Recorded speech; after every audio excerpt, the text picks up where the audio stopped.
Sir. আজকে হচ্ছে 26শে November 2024, আমাদের বার কাউন্সিল লিখিত ব্যাচের 74 নং ক্লাস এবং তামাদি আইনের পঞ্চম ক্লাস। যদিও চেষ্টা করছিলাম যে আজকে তামাদি আইন শেষ হবে, কিন্তু না, আজকে শেষ করতে গেলে একটু তাড়াহুড়া হয়ে যায়। তো আজকে হচ্ছে পঞ্চম ক্লাস, ষষ্ঠ ক্লাসে ইনশাল্লাহ আমাদের তামাদি আইন শেষ হয়ে যাবে। তো আজকে আমরা আলোচনা করব আমাদের সাজেশনের 8 নাম্বার প্রশ্ন। তো 8 নাম্বার প্রশ্নে আসলে আলোচনা করছে সম্পত্তির অধিকার কিভাবে বিলুপ্ত হয়, আর বিরুদ্ধ দখল বলতে কি বোঝায়, দখল পুনরুদ্ধারের জন্য কতদিনের মধ্যে মামলা করতে হয়। বিতেও এই বিরুদ্ধ দখল রিলেটেড। আর এরপরে আমরা একটু সেকেন্ড পেজে চলে আসেন, 3 নাম্বার পেজে যতদূর সম্ভব। আহ, হ্যাঁ, 3 নাম্বার পেজে দেখেন 9 নং প্রশ্নটা আছে, ব্যবহার সত্য বলতে কি বোঝায়, বাতাস, পথ বা অন্য কোনো ব্যবহার সত্য কিভাবে অর্জিত হয়। এ আর সি একই প্রশ্ন। বর্ত সত্য কি, কিভাবে আলো, বাতাস, রাস্তা বা অন্য কোনো বর্ত সত্য কিভাবে অর্জিত হয়। তো এতটুকুই। এখন আবার আমরা প্রথমে চলে আসি, দেখেন। তো এই আমাদের তামাদি আইনের যখন আমরা তামাদি আইন ক্লাসটা শুরু করেছিলাম, তখন আমি আপনাদের সাথে আলোচনা করেছিলাম যে তামাদি আইন হচ্ছে একটা প্রসিডিউরাল ল। তবে তামাদি আইনের 26 আর 28 ধারা, 26 আর কি ধারা, 28 ধারা, এই দুইটা ধারা হলো সাবস্ট্যান্টিভ টাইপের, মানে তত্ত্বগত টাইপের। কারণ এখানে মামলা করার কারণ সৃষ্টি হয়, অধিকার সৃষ্টি হয়, একজনের অধিকার সৃষ্টি হয় আর একজনের অধিকারের বিলুপ্ত ঘটে। তো তামাদি আইনে তাহলে 1 থেকে 25 ধারা এটা প্রসিডিউরাল নেচারের, বাট 26 আর 28 ধারা কি নেচারের, সাবস্ট্যান্টিভ নেচারের। এছাড়া আর একটা জিনিস আমরা পড়ছিলাম যে তামাদি আইন প্রতিকারকে বারিত করে, অধিকারকে বারিত করে না। এই কথাটা প্রযোজ্য এই 26 আর 28 ধারা ছাড়া। 26 আর 28 ধারা ছাড়া প্রতিকারকে বারিত করে, অধিকারকে করে না, এই অংশটুকু 26 আর 28 ধারার ক্ষেত্রে প্রযোজ্য না। 26 ধারায় প্রতিকারও বারিত, অধিকারও বারিত। 26 আর 28 প্রতিকারও বারিত, অধিকারও বারিত। এখন আমাদের 8 নাম্বার প্রশ্নের বিষয়বস্তু হলো সম্পত্তির অধিকার কিভাবে বিলুপ্ত হয়। এটা বা বিরুদ্ধ দখল বলতে কি বোঝায়, বিরুদ্ধ দখলের আর এক নাম হচ্ছে জবরদখল। তো আমাদের তামাদিয়ানের 28 ধারাই আগে আলোচনা করি, যেহেতু আমাদের 28 ধারাই পড়ার বিষয়বস্তু। আগে 28 ধারাই বলতেছে যে আমাদের ওখানে বলা হয়েছে যে যদি কোনো ব্যক্তি তার স্থাবর সম্পত্তি থেকে বেদখল হয়, মালিক মালিক যদি স্থাবর সম্পত্তি থেকে কি হয়, বেদখল হয়, তাহলে আমাদের তামাদি আইন অনুসারে ওই সম্পত্তি ফিরে পাওয়ার জন্য একটা নির্দিষ্ট তামাদি মেয়াদ আছে। সাধারণত কেউ বেদখল হইলে সাধারণ ব্যক্তি মামলা করতে হবে 12 বছরের মধ্যে, তামাদি আইনের 142 আর 144। আর যদি সরকার বেদখল হয়, মানে আপনি ইচ্ছা করলে সরকারও বেদখল করতে পারেন, তাহলে সরকারের মামলা করতে হবে 60 বছরের মধ্যে, তামাদিনের 149 অনুচ্ছেদ। তো ধরেন সাধারণ ব্যক্তি 12 বছরের মধ্যে মামলা করে নাই, বা সরকারও 60 বছরের মধ্যে মামলা করে নাই, তখন সাধারণ ব্যক্তি বা সরকারের ওই জায়গা ওই জমির সত্ত্ব কি হয়ে গেছে, বিলুপ্ত হয়ে গেছে। আর এই যে যে 12 বছর বা 60 বছর ধরে আছে, আর এই জায়গাতে সত্ত্বের সৃষ্টি হয়েছে, এটারে বলে আপনার বিরুদ্ধ দখল বা জবরদখল বা অ্যাডভার্স পজেশন। মনে আসবে না? আচ্ছা, বিরুদ্ধ দখল, জবরদখল বা অ্যাডভার্স পজেশন। তো অ্যাডভার্স পজিশনের ক্ষেত্রে একজনের সত্ত্ব সৃষ্টি হচ্ছে, আর একজনের সত্ত্ব কি বিলুপ্ত হচ্ছে। বুঝেন কিনা? যে একজন যে জোরপূর্বক দখল করলো, তার সে যদি একটানা 12 বছর থাকে বেসরকারি জমিতে, আর সরকারি জমিতে কতদিন, 60 বছর, তাহলে তার ওই জমিতে সত্ত্বের সৃষ্টি হবে তখন যখন যে বেদখল হয়েছে সে আপনার বিরুদ্ধে কোনো মামলা দায়ের করে নাই। এবং এইভাবে যে সত্ত্বের সৃষ্টি হয় তাকে বলে আপনার বিরুদ্ধ দখল, বা এইভাবেই কারো সম্পত্তির অধিকার কি হয়, বিলুপ্ত হয়। এখন এখানে কতগুলো বিষয় আছে। বিষয়গুলো হলো যে এই বিরুদ্ধ দখলের ক্ষেত্রে আপনি কারো অনুমতি নিয়ে যদি জমিতে থাকেন, 12 বছরকে 100 বছর থাকলেও ওই জায়গায় আপনার জবরদখল হবে না। অনুমতি নিয়ে যদি আমরা থাকি, ওইটা স্টপ ফেল হয়ে যাবে। মনে আছে সাক্ষ্য আইনের 115 ধারায় যে অনুমতি নিয়ে থাকলে বা ভাড়াটি হিসেবে থাকলে ওইটা কিন্তু আপনি বিরুদ্ধ দখল জীবনও দাবি করতে পারবে না, তখন স্বকার্যজনিত বাধা দ্বারা এটা পারিত হবে। তাহলে বিরুদ্ধ দখল কিভাবে দায়ের করা যায়? বিরুদ্ধ দখল মানে হচ্ছে যে আমি আপনারে জোর করে বেদখল করছি, এবং আপনার জ্ঞাতসারে আমি এই জমিতে আছি, এবং এই সময়ের মধ্যে আপনি কোনো পদক্ষেপ নেন নাই। তখনই এটা হয়ে যাবে কি বিরুদ্ধ দখল। যদি একটানা থাকি, বেসরকারি সম্পত্তিতে 12 বছর, সরকারিতে 60 বছর। এখন এই বিরুদ্ধ দখল মোটামুটি এতটুকুই। এবং বিরুদ্ধ দখলের ক্ষেত্রে একটা জিনিস যদি এইভাবে আলোচনা করি, যে বিরুদ্ধ দখলের ক্ষেত্রে মামলাটা, যে বেদখল হলো, যে প্রকৃত মালিক সে যখন বেদখল হলো, আমরা জানি সুনির্দিষ্ট প্রতিকার আইন আমরা পড়ে এসেছি। সুনির্দিষ্ট প্রতিকার আইনের 8 ও 42 ধারায় সত্ত্বসহ দখল পুনরুদ্ধার মামলার তামাদি মেয়াদ হচ্ছে 142 অনুচ্ছেদ অনুসারে 12 বছর। মানে বেদখল হওয়ার তারিখ থেকে কত বছর? 12 বছর। এখন এই সত্ত্বসহ দখল পুনরুদ্ধার মামলার তামাদি মেয়াদ 142-এও আছে, 144-এও আছে। আলাদা একটা প্রশ্নই আছে যে 142 আর 144 অনুচ্ছেদের মধ্যে পার্থক্য। তো 142-এও 12 বছর, 144-এও কি 12 বছর। তাহলে কখন 142 অনুসারে আমি তামাদি মেয়াদ গণনা করব, আর কখন 144 অনুসারে তামাদি মেয়াদ গণনা করব? তো এটা আসলে একটু মনোযোগ দিয়ে শুনেন। যখন আপনি বেদখল হয়েছেন, আপনি মালিক দখলে ছিলেন, অনুপ মালিক দখলে ছিল, অনুপরে এসে রুবেল বেদখল করছে, তখন অনুপ মামলা করবে বেদখল হওয়ার 12 বছরের মধ্যে। এটা হলো তামাদি আইনের 142। আর 144টা হলো যে অনুপ মালিক হয়েছে বাট বেদখল হয় নাই, তার সত্ত্ব অস্বীকার করছে। কিভাবে? যে অনুপ তার পিতার অবর্তমানে অনুপ পিতার সূত্রে, উত্তরাধিকার সূত্রে এক খণ্ড জমির মালিক হয়েছে। এখন অনুপ যখন ওই জমির দখল নিতে গেছে, দেখে যে ওনার জ্যাঠা আগে থেকে ওই জমিতে আছে, জ্যাঠা বলতেছে যে এই জমি হলো আমার, বাট অ্যাকচুয়ালি মালিক কে? অনুপ। তাহলে অনুপ কিন্তু এই জমির শুরুতে কি দখলে ছিল? ছিল না, বাট ওনার সত্ত্ব কি করা হচ্ছে? অস্বীকার করা আছে। তখন অনুপ এই সত্ত্ব সহ দখল পুনরুদ্ধার মামলাই করবে, বাট তখন এটা 142 অনুচ্ছেদ অনুসারে হবে না। এটা কত? 144। 42 আর 44-এর পার্থক্য বুঝছেন? মানে আমি সরাসরি ফিজিক্যালি দখলে ছিলাম, আমার বেদখল করছে, তাহলে আমি 12 বছরের মধ্যে মামলা করব। এটা হলো তামাদি আইনের 142। আমি ধরেন অনুপের উদাহরণ দিলাম, যদি এরকম হয় আমি একটা 5 তলা বাড়ি কিনছি, এখন 5 তলা বাড়ি কেনার পরে যখন আমি বাড়ির দখলে নিলাম, দেখলাম যে 5 তলা বাড়িতে 10টা ফ্ল্যাট আছে, 11টা ফ্ল্যাট ফাঁকা, 12 নম্বর ফ্ল্যাট, 9টা ফাঁকা, 10 নম্বর ফ্ল্যাটের যে ভাড়াটিয়া সে উঠে না, বলতেছে এই ফ্ল্যাটের মালিক সে। বুঝতে পারছেন? বাট বাড়িটা তো কিনছি আমি, তাইলে এই জায়গা তারে বেদখল করার জন্য আমাকে 8 ও 42 ধারা মামলাই করতে হবে। যেদিন থেকে সে সত্য অস্বীকার করছে তার কত দিনের মধ্যে? 12 বছর। এটা কি 142 না 144? 144। বুঝতে পারছেন 142 আর 144-এর পার্থক্য? এখন এই যে দেখেন তাইলে আমরা স্যার, যদি বলেন। জি স্যার, মূল মালিক দখলে থাকলে, বেদখল করলে 142, মূল মালিক কিন্তু দখল নাই তাইলে 144, এই তো পার্থক্য স্যার। Exactly, সেক্ষেত্রে জি স্যার। 144। এখন দেখেন যে 1 নম্বর প্রশ্নটা দেখেন, সম্পত্তির অধিকার কিভাবে বিলুপ্ত হয়? তো আমি বিলুপ্ত হয় কিভাবে লিখবো? যে আমি বেদখল হয়েছি, বেদখল হওয়ার পরে আমি কোনো মামলা করি নাই, মামলা নির্দিষ্ট সময়ের মধ্যে মামলা না করলে আমি কি হব? আমার সম্পত্তির অধিকার কি হবে? বিলুপ্ত হবে। বিরুদ্ধ দখল বলতে কি বোঝায়? বিরুদ্ধ দখল এই তামাদি আইনের 28 ধারায় বলছে যে যদি কেউ কোনো সম্পত্তির দখলে থাকে, দখলে থাকার পরে সে যদি বেদখল হয়, বেদখল হওয়ার 12 বছরের মধ্যে যদি সে মামলা না করে, তাহলে ওই যে যে প্রথমে যে তারা বেদখল করছে তার ওই জায়গায় সম্পত্তির কি সৃষ্টি হয়? সত্ত্ব সৃষ্টি হয়। এটাই যে সত্যতা সৃষ্টি হয়, তার সত্যটারে কি বলে? বিরুদ্ধ দখল বা জবরদখল, বা ইংরেজিতে বলে অ্যাডভার্স পজিশন, এটাই। আর দখল পুনরুদ্ধারের জন্য কত দিনের মধ্যে মামলা করতে হয়? এটার উত্তর আমরা জানি, যে দখল পুনরুদ্ধারের জন্য মামলা করতে হয় কত দিনের মধ্যে? 12 বছর। কখনো 142, কখনো 100 কত? 44। আচ্ছা, এখন এটার একটু পড়ি আমরা, তারপর পার্ট বাই পার্ট প্রশ্ন পড়ি। আগে প্রথমে চলে আসি যে সম্পত্তির অধিকার যেভাবে বিলুপ্ত হয়।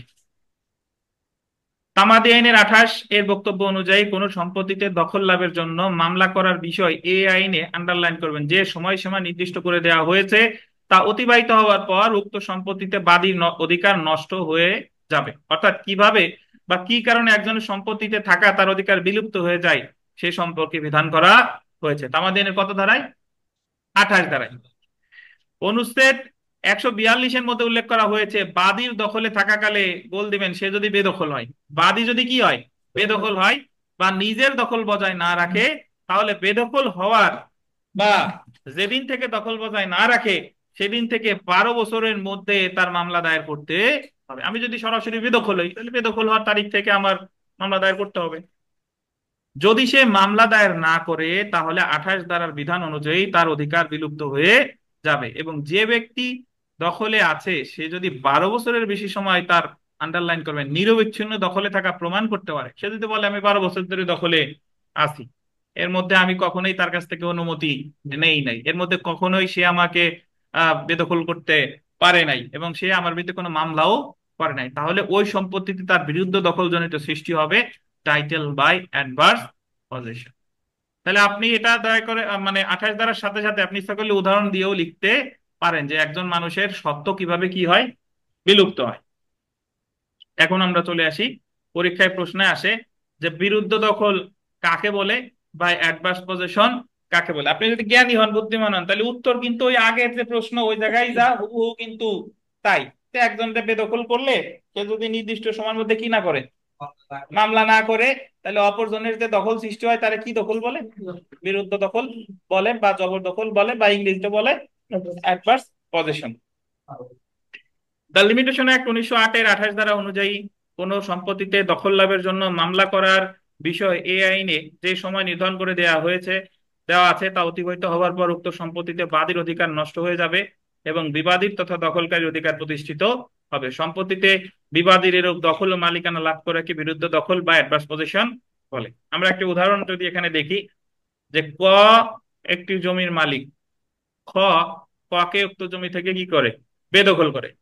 বেদখল হওয়ার 12 বছরের মধ্যে ক যদি ক্ষয়ের বিরুদ্ধে সত্ত্ব সহ দখল পুনরুদ্ধারে মামলা দায়ের না করে, তবে উক্ত জমিতে ক্ষয়ের সত্ত্ব বিলুপ্ত হবে এবং ক্ষয়ের দখলি সত্ত্বের মাধ্যমে যে মালিকানা লাভ হবে তাকে বিরুদ্ধ দখল বা জবরদখল বা অ্যাডভার্স পজেশন। তো এখন আমরা চলে আসি বিরুদ্ধ দখলের উপাদান। বিরুদ্ধ দখলের উপাদান দেখেন, বিরুদ্ধ বা জবরদখলের মাধ্যমে কোনো স্থাবর সম্পত্তিতে অধিকার সৃষ্টি করতে হলে নিম্নলিখিত উপাদান সমূহ থাকা আবশ্যক। এক, জবরদখলকারীকে প্রকৃতপক্ষে জমিতে দখলে থাকতে হবে। ওই জবরদখলকারীকে জমিতে কি বলেন? প্রকৃতপক্ষে দখলে থাকতে হবে। এক্ষেত্রে প্রকৃত দখল বাদে খতিয়ানের দখল গ্রহণযোগ্য হবে না।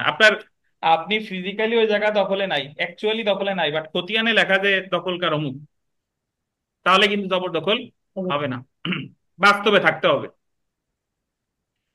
জবরদখল অবশ্যই প্রকাশ্য, নিরবচ্ছিন্ন এবং শারীরিকভাবে থাকতে হবে। আন্ডারলাইন করেন, শারীরিকভাবে। প্রকাশ্য, নিরবিচ্ছিন্ন আর কি শারীরিকভাবে থাকতে হবে, হতে হবে আর কি।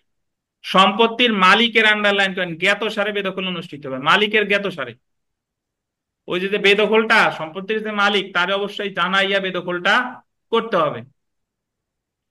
বিবাদীকে উক্ত স্থাবর সম্পত্তি নিরবিচ্ছিন্নভাবে 12 বছর কিংবা তারও বেশি সময় যাবত দখলে রাখতে হবে। জবরদখলকারী, আন্ডারলাইন করেন, বাদীর সত্ত্ব অস্বীকার করবে। বাদীর সত্ত্ব যদি সে স্বীকার করে, তাহলে আর সেটা জবরদখল বলা যাবে না। তারপরে দেখেন, প্রকৃত মালিকের অনুমতি নিয়ে দখলে থাকা যাবে না। প্রকৃত মালিকের অনুমতি নিয়ে, ধরেন আপনি, আপনার 5 কাঠা জায়গা আছে বিশ্ব রোডের পাশে, আপনি একজন ব্যক্তিকে থাকতে দিচ্ছেন অনুমতি নিয়ে, সে থাকছে একটানা 20 বছর থাকছে। থাকার পর আপনি যখন বাড়িঘর করবেন, বিল্ডিং করবেন, তারা বললেন যে ভাই অনেকদিন থাকছো, তুমি আমার জায়গা থেকে এখন চলে যাও। সে বললো যে না, এই 20 বছর আমি আছি, এই জমির মালিক আমি হয়ে গেছি, জবরদখল সূত্রে মালিক আমি। বলেন তো তার এই দাবি হবে কিনা? হবে না, কারণ এটা ওই যে সরকারজনিত বাধা। আমাদের সাক্ষ্য আইনের 116 ধারায় 115। বলছে ভাড়াটিয়া মালিক আর অনুমতিদাতা অনুমতি গ্রহীতা। বুঝতে পারছেন? কারণ এ জি যে স্যার। অনুমতি নিয়ে যদি 100 বছরও থাকে, তবু কিন্তু এটা জবরদখল হবে না। হবে। ও যদি এরকম করে যে তোমার কাছ থেকে অনুমতি নিয়ে 10 বছর থাকলাম, আজকে থেকে আর অনুমতি নাই, জোর করেই থাকলাম, মালিককে হুমকি দামকি দিয়ে ওই জায়গা আছে এবং 12 বছর আছে, 12 বছর ধরেই সে অস্বীকার করতেছে, তখন সেটা কি হবে? জবরদখল। এবং মালিক যদি কোনো মামলা না করে। তো এখন আমরা দেখি যে দখল পুনরুদ্ধারের জন্য কত দিনের মধ্যে মামলা করতে হয়। দখল পুনরুদ্ধার মামলা করতে হবে কত দিনের মধ্যে? তামাদি আইন 1908-এর 142 এবং 144 অনুচ্ছেদ অনুসারে দখল পুনরুদ্ধারের মোকদ্দমা দায়ের করতে হয় বেদখল হওয়ার বা সত্ত্ব অস্বীকারের, আন্ডারলাইন করেন, 12 বছরের মধ্যে। বাদী যদি পূর্বে কোনো মালিক হিসেবে কোনো স্থাবর সম্পত্তির দখলে থাকে, ওই যে দেখছেন মালিক হিসেবে সে কি আছে, দখলে আছে, কিন্তু পরবর্তীতে বেআইনি ভাবে দখলচ্যুত করা হয়েছে, তাহলে বাদী সত্ত্ব সহ দখল পুনরুদ্ধারের জন্য 142 অনুচ্ছেদ অনুসারে 12 বছরের মধ্যে মোকদ্দমা দায়ের করবে। অর্থাৎ মালিক যদি বেদখল হয় তাহলে 12 বছরের মধ্যেই মামলা করতে হবে, এটা হলো 142 অনুচ্ছেদ। অপরদিকে কোনো ব্যক্তি কোনো স্থাবর সম্পত্তির মালিক কিন্তু তিনি উক্ত সম্পত্তির দখলে নেই, এমত অবস্থায় কেউ যদি উক্ত মালিকের সত্ত্ব অস্বীকার করে, তিনি কি নাই, দখলে নাই। এখন আপনার কাছে মনে হইতে পারে দখলে না থাকলে আবার সত্ত্ব অস্বীকার কেমনে করে? ওই যে একটু আগে উদাহরণ দিলাম যে বাবার সম্পত্তি পাইছে ছেলে, ছেলে যখন দখলে যাইতে গেছে তাই যে চাচা আগে থেকেই দখলে আছে, চাচা বলতেছে যে এই জমির মালিক তোর বাপ না, এই জমির মালিক আমি, তাহলে চাচার বিরুদ্ধেও আমার 842 ধারা মামলা করতে হবে। কিন্তু সেই ক্ষেত্রে যে 12 বছর সময়টা গণনা করা হবে, এটা তামাদি আইনের কত অনুচ্ছেদ, 144। তবে উক্ত মালিক বাদী সত্ত্ব সহ দখল পুনরুদ্ধারের জন্য 144 অনুচ্ছেদ অনুসারে 12 বছরের মধ্যে মোকদ্দমা দায়ের করতে। তো দেখেন, এটাই ছিল আমাদের 8-এর নাম্বার প্রশ্নের উত্তর, যে সম্পত্তির অধিকার কিভাবে বিলুপ্ত হয়, বিরুদ্ধ দখল বলতে কি বোঝায়, দখল পুনরুদ্ধারের জন্য কত দিনের মধ্যে মামলা করতে হয়। এটা আপনারা বুঝেছেন বা বুঝেন নাই কেউ আছেন কিনা? তো আমরা বি নাম্বার প্রশ্নে চলে আসি। দেখেন বি নাম্বার প্রশ্নে বলছে যে বিরুদ্ধ দখলের দাবি দখলকারী ব্যক্তিকে চূড়ান্ত সত্য প্রদান করে কি? যে বিরুদ্ধ দখলের দাবি করতেছে তার কি ওই জমিতে চূড়ান্ত সত্য প্রদান করে কিনা, করে কিনা বলেন তো? চূড়ান্ত সত্য যদি সে 12 বছর হয়ে যায় তাহলে অবশ্যই তার সত্যটা কি, চূড়ান্ত সত্য হিসেবেই গণ্য হবে। তামাদি আইন অনুযায়ী বিরুদ্ধ দখলের অত্যাবশ্যকীয় উপাদান সমূহ আলোচনা করুন। তো উপাদান সমূহ কিন্তু আমরা আগের প্রশ্নেই আলোচনা করছি। তাহলে এখন যে বিরুদ্ধ দখলের দাবি দখলকারী ব্যক্তিকে চূড়ান্ত সত্য প্রদান করে কি? হ্যাঁ করে, যদি সে মালিকের জ্ঞাতসারে তার বিরুদ্ধে জবরদখল সূত্রে একটানা দখলে থাকে 12 বছর। জি, দেখেন আমরা উত্তরে চলে আসি।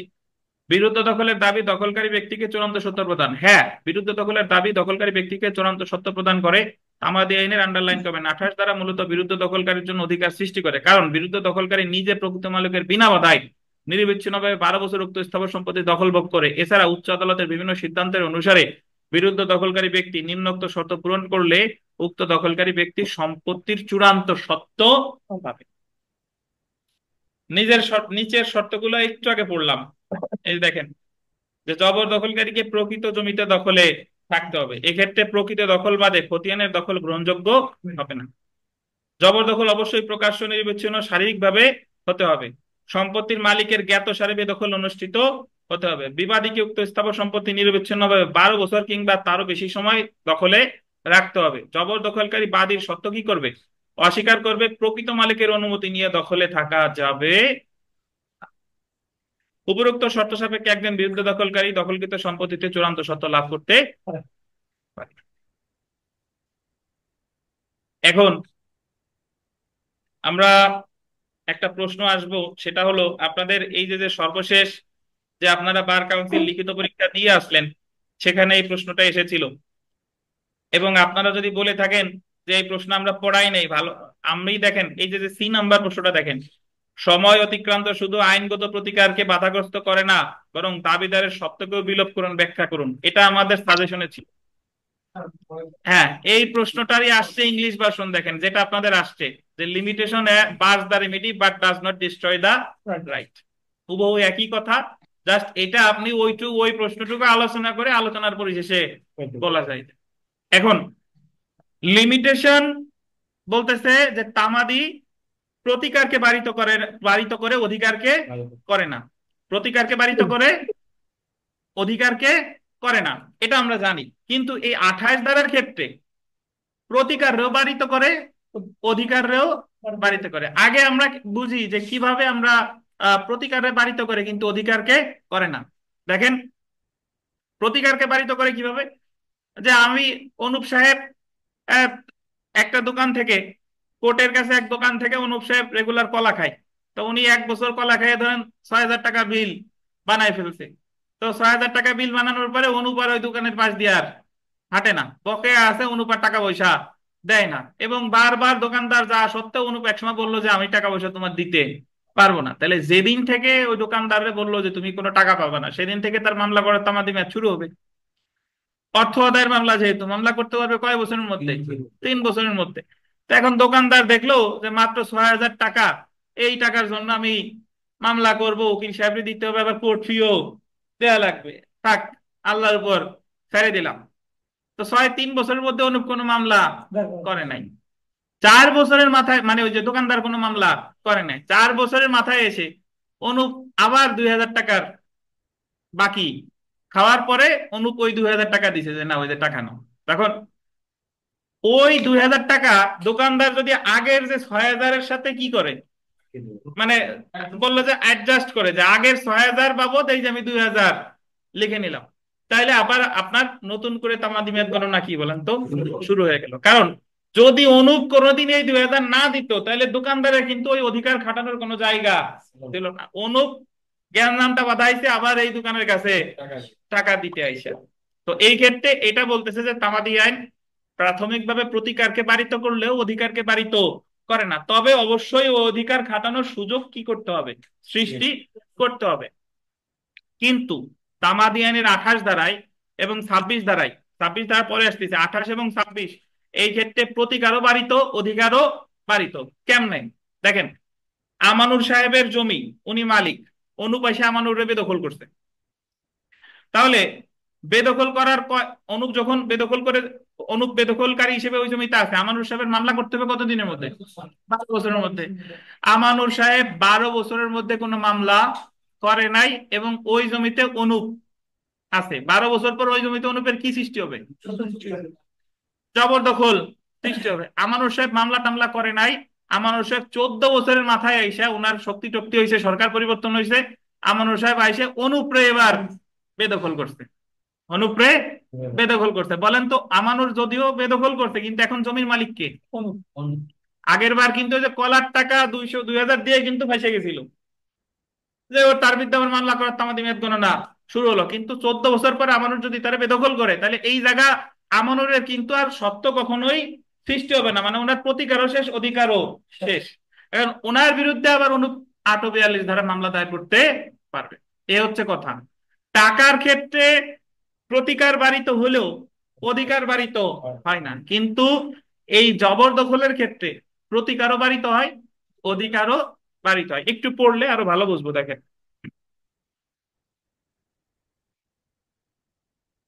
সময় অতিক্রান্ত শুধু আইনগত প্রতিকারকে বাধাগ্রস্ত করে না, বরং দাবিদারের সত্যকেও বিলোপ করে। Limitation bars the remedy but does not destroy the right. Limitation তো বুঝেন, তামাদি বার মানে কি? বারিত করা। বার্স দ্য রিমেডি, রিমেডি মানে কি? প্রতিকারকে বারিত করে। বাট ডাজ নট ডিস্ট্রয়, ধ্বংস করে না, দ্য রাইট, অধিকারকে ধ্বংস করে না। তো এই ইংলিশ আপনারা বুঝছিলেন না? এই ইংলিশ এইটুক যদি না বুঝেন, তাহলে সবাই দড়ি নিয়ে যাবেন এক এক মিটার, মানে 2-3 মিটার হলে হবে ঝোলার জন্য, যদি এইটুক না বুঝেন। কেন স্যার? কি কেন জন্য মানে? স্যার? কেন একটা থামাইয়ে ঝুলিয়ে পড়বেন। শুনেন, তামাদি আইনে আমরা যা পড়া হুবহু তাই আসবে, কিন্তু দেখা গেলো আপনি বাংলা পড়ে গেছেন, ওই লাইনটা যোগ করে দিছে কি ইংলিশের। কারণ ধারার দিক দিয়ে আমরা কিন্তু কোনো ধারা বাদ দেই নাই। দেখেন, তাহলে প্রশ্ন উনি কোন জায়গা থেকে দেবে? দেখেন, তামাদি আইন একটি নির্দিষ্ট একটি তামাদি আইন একটি সময়সীমা নির্দিষ্ট করে দেয়, যে সময়ের মধ্যেই মকদ্দমার কার্যপ্রণালী আরম্ভ করতে হবে, যা কোনো অধিকারকে বারিত করে না, তবে আইনি পন্থা অনুসরণ করে প্রতিকার আদায়ের পথে বাধা সৃষ্টি করবে। ওই যে বলছে অধিকারে বারিত করে না। তামাদি আইন কোনো অধিকারকে বিলুপ্ত বা বিলুপ্ত করার চেষ্টা করে না, বরং তামাদি আইনে এই নীতিতে বিশ্বাসী যে দাবিদারকে নির্দিষ্ট সময়ের মধ্যে তার অধিকার বহালের জন্য আদালতে আসতে হবে। না আসলে আদালত ধরে নিবেন উক্ত দাবিকারক তার অধিকার ছেড়ে দিয়েছেন অথবা অধিকার সম্পর্কে অসতর্ক ছিলেন। এই নির্দিষ্ট সময়সীমা অতিবাহিত হওয়ার পর কোন দাবিদারকে আইনের সাহায্যে দাবি করতে পারে না, তবে উক্ত ব্যক্তির লঙ্ঘিত হওয়া অধিকার সব সময় বজায় থাকে। মানে আপনি যদি এই উদাহরণটা না বলতাম, তাহলে আপনার মনে হইতো যে আমার প্রতিকার বাড়িতে হয়েছে, আমি আমার মামলাই করতে পারতেছি না, আমার মামলা 3 ধারা অনুযায়ী খারিজ হয়ে যাচ্ছে, তাই অধিকার থেকে আমার লাভ কি? অধিকার থেকে লাভ কি? লাভ আছে। Municipal committee, ah Sheikh Kupura versus province of Punjab, এই মামলায় মকদ্দমায় বলা হয়েছে যে তামাদি আইন হলো একটি পদ্ধতিগত আইন, যার ফলে এটি কোনো অধিকার সৃষ্টি বা বিলুপ্ত করে না, শুধুমাত্র 28 ধারা অনুসারে দখল সত্য তৈরি করা ছাড়া। মানে ওই যে আমি বলছিলাম যে 26 আর 28 হলো কোন নেচারের, সাবস্ট্যান্টিভ নেচারের, কিন্তু এর বাকি এই 26 আর 28 ধারা ছাড়া আর যত ধারা আছে সবগুলো হচ্ছে পদ্ধতিগত নেচারের বা পদ্ধতিগত প্রকৃতির। যদিও ঋণের টাকা পুনরুদ্ধারের অধিকারকে এই আইন বারিত করে, কিন্তু ঋণের টাকা পুনরুদ্ধার করার অধিকার সবসময় থাকবে। এখন এই লাইন যদি আপনি পড়েন যে ঋণের টাকা পুনরুদ্ধারের অধিকারকে আইন বারিত করে কিন্তু আবার অধিকার সবসময় থাকবে, মানে কি? উদাহরণ না দিলে কিন্তু কথা মনে হচ্ছে যে যা বলতেছি একটু পরে তা আবার অস্বীকার করতেছি। এই সম্পর্কে অন্য কোনো প্রতিকার থাকলে তামাদি আইন সেই ক্ষেত্রে বাধা সৃষ্টি করবে না, তাই বলা হয়ে থাকে এই আইন অধিকারকে বিলুপ্ত করে না, বরং কি করে, বারিত করে। এখন আমরা ব্যতিক্রম, এই আইনের ব্যতিক্রম কোনটা, যে কখন আমার অধিকারও নষ্ট হয়, প্রতিকারও নষ্ট হয়। ব্যতিক্রম কত ধারা, 28 ধারা না? দেখেন, তামাদি আইনে কারো অধিকার সম্পূর্ণরূপে ধ্বংস হয় না বা বিলোপ হয় না। তামাদি আইনে নির্দিষ্ট সময়সীমার পরে আদালতের মাধ্যমে দাবি আদায়ের অধিকার ধ্বংস হলো, মূল অধিকার ধ্বংস হয় না। পক্ষান্তরে দীর্ঘদিন ব্যবহারজনিত কারণে একদিকে যেমন 26 ধারা অনুযায়ী অধিকার অর্জন হয়, অন্যদিকে 28 ধারা অনুযায়ী 12 বছর জবরদখলজনিত কারণে সম্পত্তির মালিকের সত্ত্ব সম্পূর্ণরূপে নষ্ট হয়। আমরা এতক্ষণ ধরে 28 ধারা আলোচনা করছি, 26 ধারা এখনো পড়ি নাই। বাট 26 ধারায় কি আছে, যেহেতু এখানে একটু 26 ধারার কথা উল্লেখ করছে, 26 ধারাটা আছে হচ্ছে দীর্ঘদিন যদি আপনি কারো পথ দিয়ে হাঁটেন, কারো আলো বাতাস ভোগ করেন, তাহলে সেক্ষেত্রে আপনার সুখাধিকার অর্জিত হয়। ওই জমির মালিক আপনি হন না কিন্তু, বাট ওই যাতে আপনি আজীবন হাঁটতে পারেন বা আপনি যাতে টিউবওয়েলের পানি খাইতে পারেন, এই অধিকারটারে কি বলে, সুখাধিকার। তাহলে 26 ধারায় কারো অধিকার অর্জিত হচ্ছে, আর 28 ধারায় কারো অধিকার কি, একজনের জবরদখল অর্জিত হচ্ছে আর একজনের সত্ত্ব হচ্ছে কি, বিলোপ হচ্ছে। কিন্তু 26 ধারায় কিন্তু কারো অধিকার কিন্তু বিলুপ্ত হচ্ছে না, যে জমির মালিক সে জমির মালিকই আছে, কিন্তু আর একজনের আমার জমির পাশ দিয়ে হাঁটার অধিকার অর্জিত হচ্ছে। কিন্তু 28 ধারার ক্ষেত্রে একজনের অধিকার অর্জিত হচ্ছে আর একজনের বিলুপ্ত হচ্ছে। তো যেখানে ছিলাম আর কি, দেখেন, পক্ষান্তরে দীর্ঘদিন ব্যবহারজনিত কারণে একদিকে যেমন 26 ধারা অনুযায়ী অধিকার অর্জন হয়, অন্যদিকে 28 ধারা অনুযায়ী 12 বছর জবরদখল জনিত কারণে সম্পত্তিতে মালিকের সত্ত্ব সম্পূর্ণরূপে নষ্ট হয়। তামাদি আইনের 1 থেকে 25 ধারা আন্ডারলাইন করেন। 1 থেকে 25 ধারা পর্যন্ত পদ্ধতিগত আইন হলেও 26 এবং 28 ধারা হলো তত্ত্বগত প্রকৃতির। তামাদি অতিক্রান্ত যেভাবে আইনগত প্রতিকারের সাথে সাথে দাবিদারের সত্ত্ব বিলুপ্ত করে তা একটি উদাহরণের সাহায্যে নিম্নে আলোচনা করা হলো। আমরা মানে কখন আইনগত প্রতিকারেও বারিত করে, অধিকারেও বারিত করে, এই উদাহরণ থেকে আমরা বুঝতে পারবো। দেখেন, ধরা যাক এক ব্যক্তি একটি দোকান থেকে 500 টাকার জিনিস ক্রয় করে 200 টাকা দিল। সে ক্রয় করছিল কয় টাকা, 500 টাকা, দিছে কত, 200 টাকা। অবশিষ্ট 300 টাকা বাকি রইল, যা দোকানদার খাতায় লিখে রাখেন। তামাদি আইনের বিধান অনুযায়ী বাকি 300 টাকা আপোষে না দিলে দেনাদারকে টাকা আদায়ের জন্য 3 বছরের মধ্যে মামলা দায়ের করতে হবে। দোকানদার নির্ধারিত সময়ের মধ্যে আদালতে যায় নাই, মানে টাকাও দেয় নাই, 3 বছরের মধ্যে মামলাও করে নাই, তার মানে তার প্রতিকার কি হয়ে গেছে, নষ্ট হয়ে গেছে। অর্থাৎ দোকানদারের মামলা করার অধিকার নষ্ট হয়ে যায়, দোকানদারের মামলা করার অধিকার নষ্ট হয়ে যায়। আদালতের মাধ্যমে টাকা আদায়ের অধিকার নষ্ট হলেও অন্য কোনো ভাবে দোকানদারের ওই টাকা আদায়ের অধিকার নষ্ট হয় না। আদালতের মাধ্যমে নষ্ট হয়ে গেলেও অন্য কোনো ভাবে নষ্ট পায় নাই। অন্য কোনো ভাবটা কি, দেখেন, ধরা যাক দোকানদারের 300 টাকা পাওনা থেকে গেল। যদি এমন হয় যে 4 বছর পর উক্ত একই দেনাদার দোকানে এসে 600 টাকার জিনিস ক্রয় করে এবং দোকানদারকে 300 টাকা দেয়, বলে 600 টাকা 300 টাকা দিলাম আর বাকি 300 টাকা পরে নিস।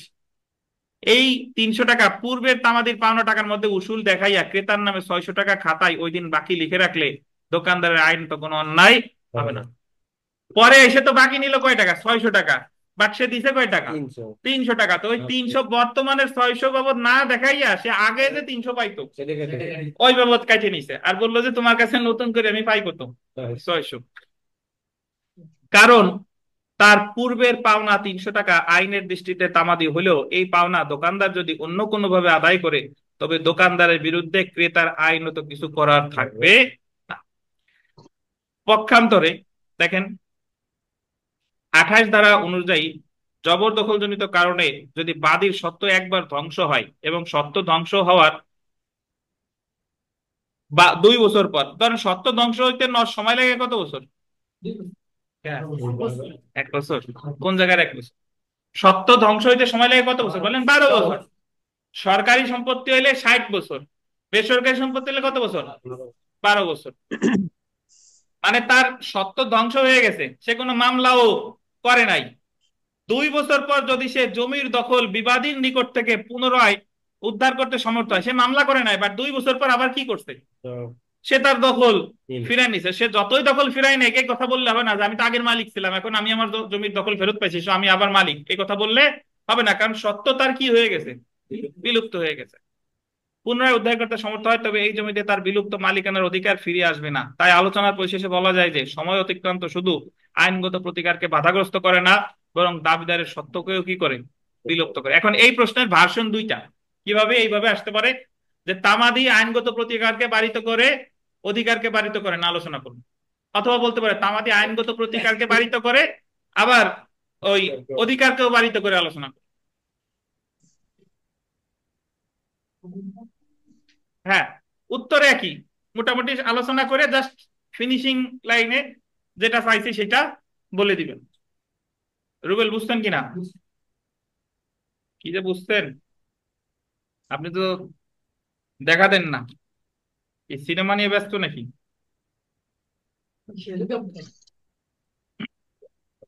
এই অনলাইনে ভাই কোনো প্রশ্ন আছে কিনা? আমরা যে প্রশ্নটা পড়লাম এটা নিয়ে আপনাদের কোনো প্রশ্ন আছে কিনা দয়া করে বলেন।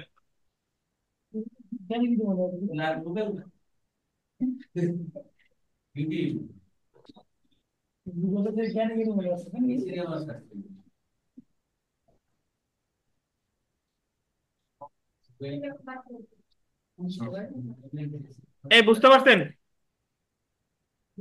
আচ্ছা, এখন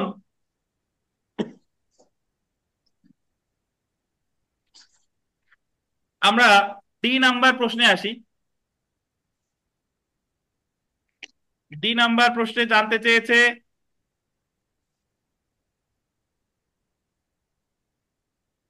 আইন ভঙ্গকারীর বিরুদ্ধে একজন প্রকৃত মালিক কখন কখন হবে, তখনটা কেটে দেন, কখন দখল উদ্ধারের মামলা করতে পারে?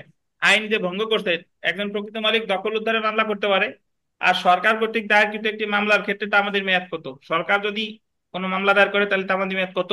তামাদি আইনের প্রাসঙ্গিক বিধান উল্লেখে আলোচনা করুন। তাহলে প্রথম অংশের উত্তর আমরা পাইছি আগে থেকেই। আইন ভঙ্গকারীর বিরুদ্ধে একজন প্রকৃত মালিক কখন দখল উদ্ধারের মামলা করতে পারে? কত কত অনুচ্ছেদ বলেন তো? 142 আর 144। তাহলে আমরা সরাসরি উত্তরে চলে আসি, দেখেন।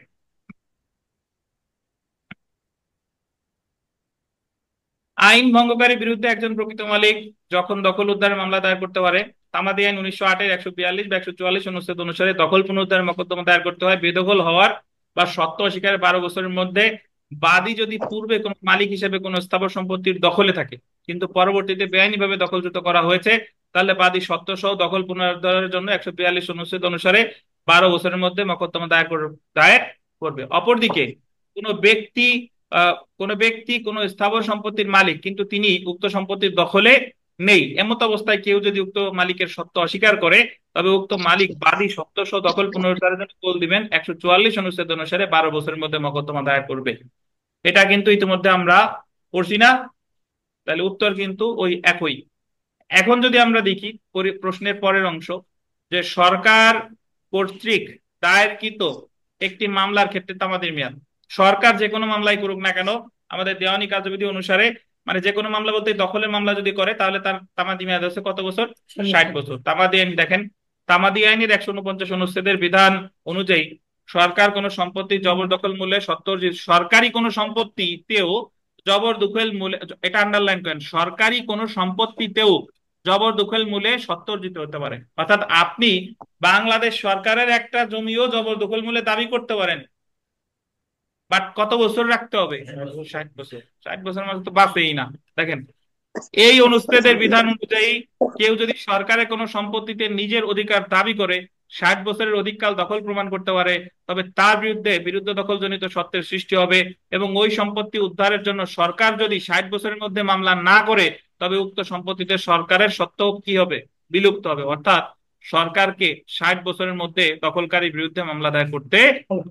তাহলে যে তামাদি আইনের 142 এবং 144 অনুচ্ছেদের মধ্যে যে পার্থক্য, এটা ইতিমধ্যে আমরা মানে বেসিক পার্থক্য কিন্তু জেনে গেছি। যে সত্ত্বসহ দখল পুনরুদ্ধারের মামলা সুনির্দিষ্ট প্রতিকার আইনের 8 ও 42 ধারার যে মামলা, এর তামাদি আইন অনুচ্ছেদেও অনুযায়ী নির্ধারিত হবে, আবার 144 অনুচ্ছেদ অনুযায়ীও নির্ধারিত হবে। বাট যখন বাদী বেদখল হয়েছে, তখন তাকে যে 12 বছরের মধ্যে যে মামলাটা করতে হয় সেটা হচ্ছে 142। আর যখন সে বেদখল হয় নাই বাট তার সত্ত্বরে অস্বীকার করা হচ্ছে, সেই ক্ষেত্রে হচ্ছে 144। তো এখানে খুব ভালোভাবে উদাহরণ দিয়ে বোঝানো আছে, দেখেন। নিম্নে তামাদি আইনের 142 ও 144 অনুচ্ছেদের মধ্যে পার্থক্য আলোচনা করা হলো। বাদী যদি পূর্বে কোনো মালিক হিসেবে কোনো স্থাবর সম্পত্তির দখলে থাকে, কিন্তু পরবর্তীতে বেআইনিভাবে দখলচ্যুত হয়েছে, মানে আগে থেকেই সে দখলে ছিল কিন্তু বেআইনিভাবে দখলচ্যুত হয়েছে, বাদী সত্ত্বসহ দখল পুনরুদ্ধারের জন্য 142 অনুচ্ছেদ অনুসারে 12 বছরের মধ্যে মামলা দায়ের করবে। অপরদিকে কোনো ব্যক্তি কোনো স্থাবর সম্পত্তির মালিক, কিন্তু তিনি উক্ত সম্পত্তির দখলে নেই, এমত অবস্থায় কেউ যদি উক্ত মালিকের সত্ত্ব অস্বীকার করে, তবে উক্ত মালিক বাদী সত্ত্বসহ দখল পুনরুদ্ধারের জন্য 144 অনুচ্ছেদ অনুসারে 12 বছরের মধ্যে মকদ্দমা দায়ের করবে। একেবারে 6 নাম্বার পয়েন্টে চলে আসেন, তাহলে এটার উদাহরণ দিলে বুঝবেন। 6 নাম্বার, 6 নাম্বার দেখেন। আরিফ মালিক হিসেবে একটি বাড়িতে থাকা অবস্থায় ইব্রাহিম তাকে বেদখল করলে, আরিফ 142 অনুচ্ছেদ অনুসারে বেদখল হওয়ার 12 বছরের মধ্যে সত্ত্বসহ দখল পুনরুদ্ধারের মকদ্দমা দায়ের করবে। দখলে থাকা অবস্থায় যদি বেদখল হয়, তাহলে মামলা করতে হবে 12 বছর, 142। অপরদিকে আরিফ একটি বাড়ি কেনার পর দেখলো যে ইব্রাহিম ওই বাড়ি থেকে বিরুদ্ধ দখল। আরিফ একটা বাড়ি কিনছে, বাট ওই বাড়িতে আগে একজন লোক আছে, সে বলতেছে যে এই বাড়ির মালিক সে। এই ক্ষেত্রে আরিফ ইব্রাহিমের বিরুদ্ধে 144 অনুচ্ছেদ অনুসারে সত্ত্ব অস্বীকার করার 12 বছরের মধ্যে সত্ত্ব সহ দখল পুনরুদ্ধারের মকদ্দমা দায়ের করবে। যেটার আরো একটা ভালো উদাহরণ একটু আগে দিছিলাম, যে অনুপ তার পিতার অবর্তমানে অনুপ জমির মালিক হলো, যাওয়ার পরে দেখে যে তার জ্যাঠা আগে থেকে জমিতে আছে, তাহলে অনুপ তার জ্যাঠার বিরুদ্ধে মামলা করবে 12 বছরের মধ্যে তামাদি আইনের কত অনুচ্ছেদ অনুসারে, 144। এই আপনি বুঝতেন 142 আর 144 বুঝেন, বলেন দিয়ে কি বুঝতেন? 143 কেউ যদি দখলে থাকে হুম, সেই ক্ষেত্রে 12 বছর মধ্যে মামলা করবে, সেটা 142। 42।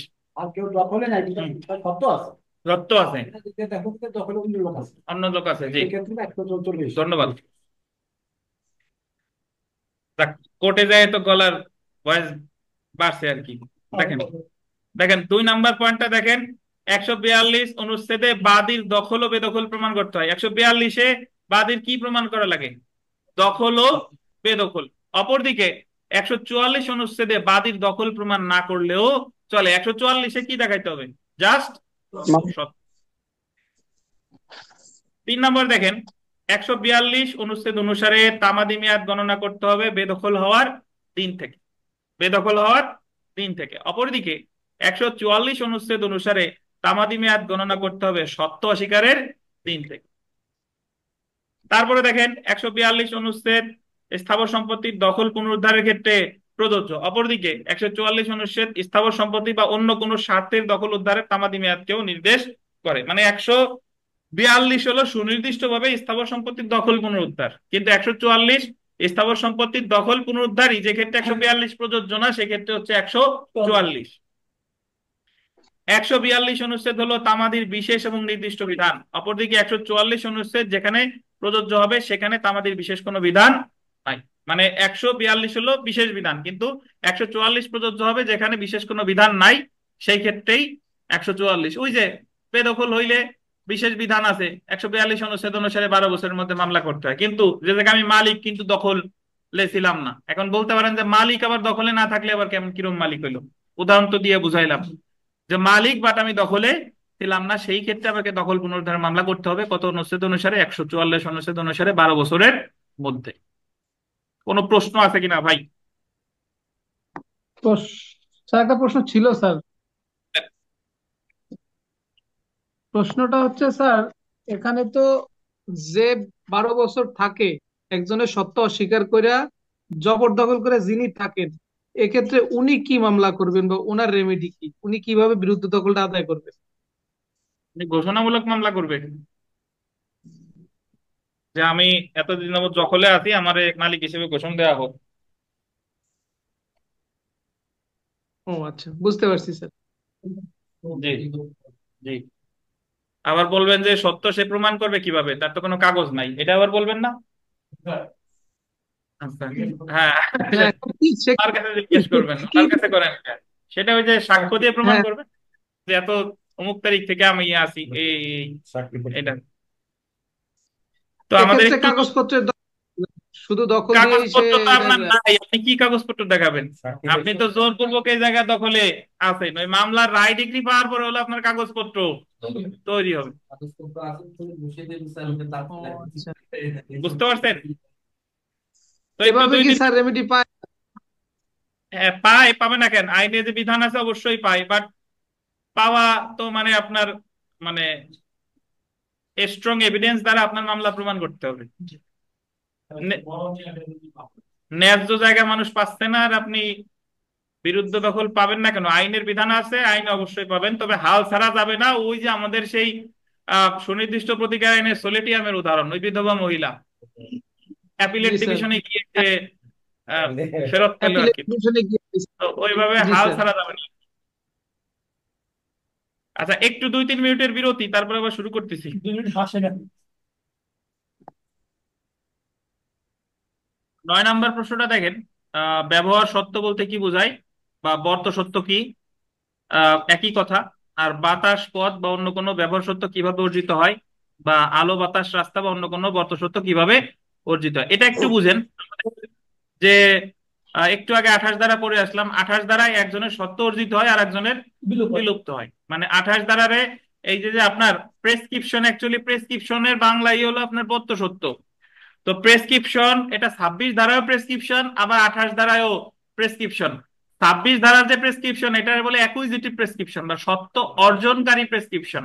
আর 28 ধারার যে প্রেসক্রিপশন এটা হলো সত্য বিলোপকারী, এক্সটিংটিভ, এক্সটিংটিভ প্রেসক্রিপশন। তো 26 ধারাটা হলো যে একজন ব্যক্তি যদি আর একজন ব্যক্তির জমি, পানি, আলো বাতাসের অধিকার এটা দীর্ঘদিন যাবত যদি ভোগ করে, এটা ইতিবাচক হতে পারে, এটা নেতিবাচক হতে পারে। ইতিবাচক কেমনে? আমি একজনের জমির পাশ দিয়ে 20 বছর অনবরত হাঁটি, তাহলে বেসরকারি জমি হইলে 20 বছর হাঁটার পর ওই জমির উপর দিয়ে হাঁটার আমার সুখাধিকার অর্জিত হয়েছে। আর সরকারি জমি হইলে 60 বছর, এটা হলো ইতিবাচক।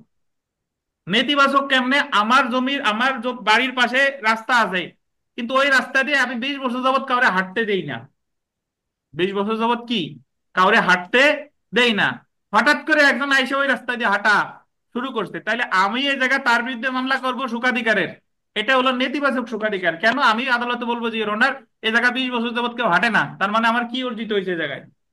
নেতিবাচক সুখাধিকার। আপনি যদি 20 বছর ধরে হাঁটতেন তাহলে আপনার অর্জিত হতো যেটা ইতিবাচক।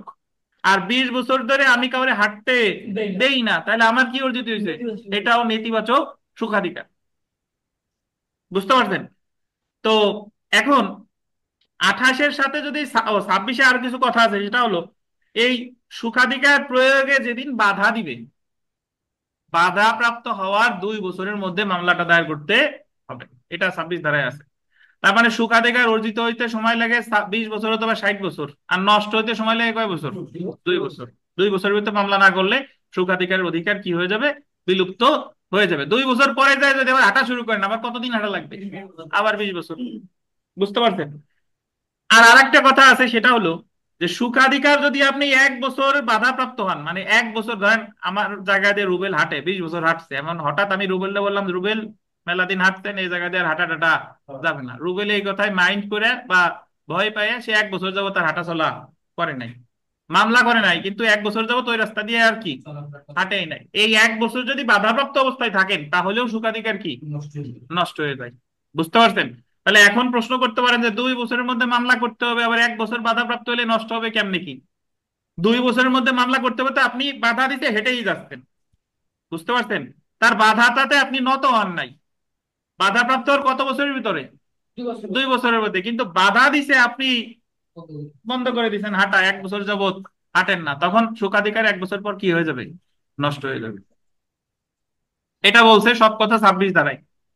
এখন আসেন সুখাধিকার গণনার ক্ষেত্রে কিছু কিছু সময় বাদ যাবে, সেই বিধানটা বলছে 27 ধারায়। 27 ধারায় বলছে খুব সোজা যে যদি কোনো ব্যক্তি জীবন সত্ত্বে সুখাধিকারের মানে ওই যে আপনি যে জমির উপর দিয়ে সুখাধিকার দাবি করতেছেন ওই জমির মালিকটা কেউ ছিল, সে হলো জীবন সত্ত্বে ভাবি উত্তরাধিকারী রিভার্সনার। আবির আমাদের উত্তরাধিকারী। তামাদি আইনের 27 ধারায় রিভার্সনার শব্দটা উল্লেখ আছে। রিভার্সনার মানে হলো যে আমাদের হিন্দু ধর্মের ধর্মাবলম্বী যারা আছেন ওনাদের হাজবেন্ড মারা যাওয়ার পরে, ধরেন একজন না দুই ভাই, এক ভাই অবিবাহিত বা বিবাহিত, যাই এক ভাই ধরেন অবিবাহিত আর এক ভাই বিবাহিত, ওনার ওয়াইফ আছে। এখন যে ভাই বিবাহিত ওনার যে ভাই বিবাহিত ওই ভাই হঠাৎ করে মারা গেছে, তাহলে ওই ভাইয়ের যদি 100 টাকা সম্পত্তি থাকে, এই 100 টাকার সম্পত্তির মালিক হবে হলো ওনার ওয়াইফ। ওনার ওই ভাই কিছু পাবে না, কিন্তু ভাই হচ্ছে ক্ষেত্রে ভাবি উত্তরাধিকারী। ভাই পাবে হলো তখন ভাবি, ওনার এই যে যে বৌদি যে 100 টাকা পেলো, মানে বিধবা যে 100 টাকা পেলো, বিধবা কিন্তু এই 100 টাকার সম্পত্তি সে বিক্রি করতে পারবে না, কিছু ব্যতিক্রমে পারে। কিছু ব্যতিক্রমে পারে, যেমন যেরকম স্বামীর দেনা ছিল, তারপরে আপনার ওই যে সন্তানের লালন পালন বা শ্রাদ্ধের জন্য, এই সকল ব্যতিক্রম ক্ষেত্রে বিক্রি কি করতে পারবে। বাট নর্মালি হিন্দু বিধবা মহিলারা তাদের সম্পত্তিটা পায় জীবন সত্ত্বে, তারা জাস্ট ওই সম্পত্তিটা ভোগ করবে, কিন্তু ওই সম্পত্তিটা তারা বিক্রয় টিক্রয় স্থানান্তর করতে পারবে না। তখন ওই বিধবা যদি মারা যায় তখন ওই 100 টাকার সম্পত্তির মালিক কে? ভাই, সে হচ্ছে ভাবি উত্তরাধিকারী। ওই 100 টাকার সম্পত্তির মালিক চূড়ান্ত মালিক হয়ে যাবে সে। সে কিন্তু বেচা কিনা যা খুশি তাই করতে পারবে, কিন্তু বিধবা মহিলা যতদিন উনি সম্পত্তির মালিক ছিলেন উনি হলো কি সত্ত্বে মালিক? জীবন সত্ত্বে মালিক। এখন এই 20 বছর বা 60 বছর 20 বছর হিসাব করার ক্ষেত্রে যদি বিধবা মহিলা জীবন সত্ত্বে কোনো সম্পত্তির মালিক থাকে, ওই 20 বছর ধরেন একটা সম্পত্তিতে একজন লোক 10 বছর 20 বছর ধরে হাঁটছে, সুখাধিকার মামলা করছে, কিন্তু যে মালিক সে দেখালো যে ওনার যে এখানে মালিক সে আমিও স্বীকার করতেছি সে 20 বছরই হাঁটছে, কিন্তু এমন সময় আমার বৌদি এই জায়গা এই জমির মালিক ছিল 10 বছর। তো এই জায়গা 20 বছর থেকে বাদ যাবে কত বছর? 10 বছর। বুঝেন কিনা? জীবন সত্ত্বে যদি কেউ মালিক থাকে সুখাধিকার সময় থেকে, সুখাধিকার গণনার সময় ওই সময় থেকে জীবন সত্ত্বে থাকাকালীন সময়টা কি দিতে হবে? বাদ দিতে হবে। অথবা যদি ইজারার মেয়াদ হয় 3 বছরের বেশি। কত বছরের বেশি? 3 বছরের বেশি। ধরেন নূর ইসলাম ভুইয়া, ওনার 20 বিঘা জমি আছে, ওনার জমির পাশ দিয়ে রুবেল হাটে। এখন 10 বছর রুবেল হাঁটার পরে নূর ইসলাম ভুইয়াই মালিক, 10 বছর পর নূর ইসলাম ভুইয়া ওই জমিটা আবার লিজ দিছে, ইজারা দিছে 10 বছরের জন্য। তো 10 বছরের ইজারা যখন শেষ, রুবেল তো নূর ইসলামের ক্ষেত্রে 10 বছর হাঁটছে, আর ইজারা যারা মালিক ছিল তাদের ক্ষেত্রে কয় বছর? 10 বছর। 20 বছর পরে নূর ইসলাম ভুইয়ার কাছে, 10 বছর পর মানে ওই 10 বছর পরে তো নূর ইসলামের জমি নূর ইসলামের কাছে আসলো। এখন নূর ইসলাম 20 বছর পরে আইসা রুবেল বলতেছে যে রুবেল তুমি আর এখানে হাঁটতে পারবে না। এখন রুবেল বলতেছে কেন পারবো না? আমি তো আপনি যখন মালিক ছিলেন তখন 10 বছর হাঁটছি, প্লাস যখন ইজারা দিচ্ছেন তখনও 10 বছর হাঁটছি, তাহলে 10 আর 10 কত? 20। তাহলে তো আমার 20 বছর হয়ে গেছে। 20 বছর হইলেও এই জায়গা 27 ধারা অনুসারে ইজারা যে সময়টা ছিল, ইজারা ছিল কতদিন? 10 বছর। এই 10 বছর সময়টা কি যাবে? তাহলে রুবেল অ্যাকচুয়ালি হাঁটছে কতদিন? 10 বছর। বুঝতে পারছেন? কিন্তু ইজারার মেয়াদ যদি 3 বা 3-এর কম হতো তাহলে এই সময়টা বাদ যেত না। ইজারার সময়টা বাদ দিতে হলে কতদিন হওয়া লাগবে? 3 বছরের বেশি হওয়া লাগবে। আর জীবন সত্যের ক্ষেত্রে যে কোনো যদি একদিনও হয়, একদিনও বাদ দেওয়া যাবে। এখন বলতেছে যে যে পরবর্তীতে চূড়ান্ত মালিক হলো, ওই যে যে দেবর যে মালিকটা হলো, একটু আগে হিন্দু বিধবারে দিয়ে বুঝাইলাম না? বা নূর ইসলাম ভুইয়ার জমি যখন ইজারা শেষে নূর ইসলাম ভুইয়ার কাছে ফেরত আসলো, নূর ইসলাম ভুইয়াকে বাধাটা দিতে হবে ওনার কাছে মালিকানা ফেরত আসার 3 বছরের মধ্যে। কয় বছরের মধ্যে? 3 বছর। উনি মালিকানা ফেরত আসার 3 বছর পরে যায় যদি বাধা দেয় তাহলে আবার 27 ধারার সুবিধা উনি পাবেন না। বুঝতে পারছেন? তাহলে এই জায়গা মোট 3টা বিষয় আছে। সুখাধিকার হিসাবের ক্ষেত্রে বাদ যাবে জীবন সত্ত্বে মালিক ছিল যে সময়টা সেই সময়টা, অথবা ইজারার মেয়াদ যদি কত? 3 বছরের বেশি সেই সময়টা। আর পরবর্তীতে বাধাটা দিল, বাধাটা দিবে কতদিনের মধ্যে? 3 বছরের মধ্যে। বুঝতে পারছেন? তা আমরা পড়া শুরু করলে ইনশাল্লাহ এইগুলাই আছে, পড়া শুরু করলে ইনশাল্লাহ সব পারা যাবে। দেখেন ঘামে যাচ্ছেন কে, গরু খাইছেন নাকি? দেখেন মানে ওই জায়গায় তো দেখেন তো ব্যবহার সত্য এই পড়া শুরু করি। এই এ আর সির উত্তর একই ভাই, এ আর সির উত্তর একই। তামাদি আইন 1908-এর 2-এর 5 ধারা অনুসারে ব্যবহার সত্য বা ইজমেন্ট রাইট বলতে কোনো অধিকারকে বোঝায় যা কোনো চুক্তির ফলে উদ্ভূত হয়নি। আন্ডারলাইন করেন, চুক্তির ফলে উদ্ভূত হয়নি। যা দ্বারা কোনো ব্যক্তি অপর কোনো ব্যক্তির সত্ত্বাধীন জমির কোনো অংশ বা তার কোনো ফসল বা তাতে সংযুক্ত বা অবঞ্চিত কোনো কিছু লাভের জন্য অপসারণ ও ব্যবহার করার অধিকার লাভ করে। সুখাধিকার আইন 1882, আরেকটা আইন আছে তামাদি আইনের 2-এর 5 ধারা ছাড়াও সুখাধিকার আইন আছে কত, 1882 সালের 4 ধারার মধ্যে বলা আছে সুখাধিকার বলতে সেই অধিকারকে বোঝায় যা কোনো জমির মালিক বা দখলদার তার মালিকানাধীন নয় এমন জমি থেকে নিজ জমিটা কিছু উপভোগ করে। সুখাধিকার নানা প্রকারের হতে পারে। দেখেন, বাতাস ও আলো পাওয়া বা ব্যবহারের সুখাধিকার, পানির সুখাধিকার, রাস্তা ব্যবহারের সুখাধিকার, সহযোগিতামূলক সুখাধিকার।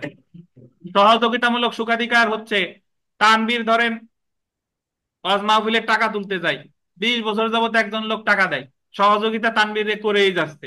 21 বছরের মাথায় এসে যদি তানভীরের টাকা না দেয় তাহলে তানভীর কিন্তু সুখাধিকারের মামলা করতে পারবে। কেন? যে 20 বছর ধরে সহযোগিতা করে আসতেছে, তাহলে এটা সহযোগিতামূলক সুখাধিকার হয়ে গেছে, এখন সুখাধিকারের মামলা করতে হবে, এখন আমি যতকাল বাস পড়ে দিয়ে যাইতে হবে। বুঝছেন সহযোগিতামূলক সুখাধিকার? উদাহরণ দেখেন, করিম সাহেব, এই তানভীর আবার মাইন্ড করে আশা বন্ধু দেবেন নাকি? দেখেন, আচ্ছা দেখেন, এই তো দেখছেন, দেখেন উদাহরণ দেখেন, করিম সাহেব একটি নির্দিষ্ট সম্পত্তির মালিক। প্রতিবেশী গ্রামে বসবাসকারী মানুষের দীর্ঘদিন ধরে করিম সাহেবের উক্ত জমি দিয়ে হেঁটে যাতায়াত করে। করিমের জমি দিয়ে হাঁটে কারা? গ্রামবাসীরা। সেক্ষেত্রে করিম সাহেবের জমির উপর গ্রামের মানুষের সুখাধিকার উদ্ভব হয়। অনুপ একটু নেগেটিভ সুখাধিকারের উদাহরণ দেন তো। অনুপ নেগেটিভ সুখাধিকারের একটা উদাহরণ দেন তো। বলেন তো দিলে স্যার হ্যাঁ, উল্টো কিভাবে বলেন? স্যার নেগেটিভ সুগার দিতে হ্যাঁ বলেন।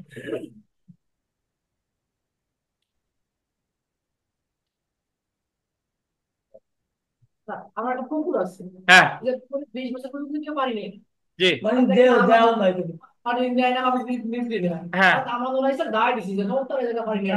আমানুর যে মামলা করে দিছে, আমানুরকে মানে আপনি যাই মামলা করতে পারেন, আমানুর গিয়েও মামলা করতে পারে, যেই করুক না কেন। আপনি যাই দেখাবেন আমার জমিতে 20 বছর যাবত কেউ খায় না, তো এই জায়গা তার সুখাধিকার অর্জিত হয় নাই। ঠিক আছে? তো এখন আর একটা কথা এখানে বলা হয় নাই, সেটা হলো আমাদের প্রবলেমেটিক প্রশ্নে আসতে পারে ভাই আমাদের আইন থেকে। আপনারা একটা জিনিস মনে রাখবেন, যে এখন কোনো প্রশ্ন আপনি ঢালাও ভাবে 15 মার্ক পাবেন না। এই জায়গা 7, 8 বা 10 থাকবে একটা অংশ, আর 5-এর অংশ থাকবে একটা। 5-এ হয় ড্রাফটিং থাকবে অথবা একটা প্রবলেমেটিক প্রশ্ন থাকবে, কিন্তু পুরো প্রশ্ন 15 আর পাবেন না। তো যে কারণে আমার তামাদি আইনের একেবারে সব খুঁটিনাটি সব জিনিস সম্পর্কে ভালো ধারণা থাকতে হবে। আমরা মোটামুটি সুখাধিকার সম্পর্কে সবই বলে ফেলছি একটা কথা ছাড়া। সুখাধিকারের ক্ষেত্রে যদি আপনি অনুমতি নেন, তাহলে অনুমতি নেওয়ার সময় থেকে নতুন করে সময় কাউন্ট হবে। একজন লোক মামলা করছে, বাদী মামলা করছে যে আমি বিবাদীর জমির উপর দিয়ে 20 বছর হাঁটি, সে আমার বাধা দিতে, আমার সুখাধিকার অর্জিত হয়েছে, আমার সুখাধিকার প্রয়োগের মানে ঘোষণা দেওয়া হোক।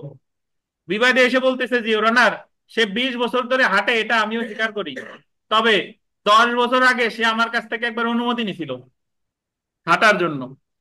তো এই কারণে 20 বছর ধরে হাঁটলেও তার সুখাধিকার মেয়াদ কিন্তু হয় নাই। কয় বছর হাঁটবে বলে গণ্য হবে বলেন তো? 10 বছর। যদি 15 বছরের আগে অনুমতি নাই তাহলে কত বছর হয়েছে? 15 বছর। 15 বছর আগে অনুমতি নিল, তার মানে 15 বছর সে হাঁটছে, 20 বছর হয় নাই। বুঝতে পারছেন? তো আমরা একটু পড়া শুরু করে দেখেন। আর অনুপ নেগেটিভ সুখাধিকার বুঝছেন?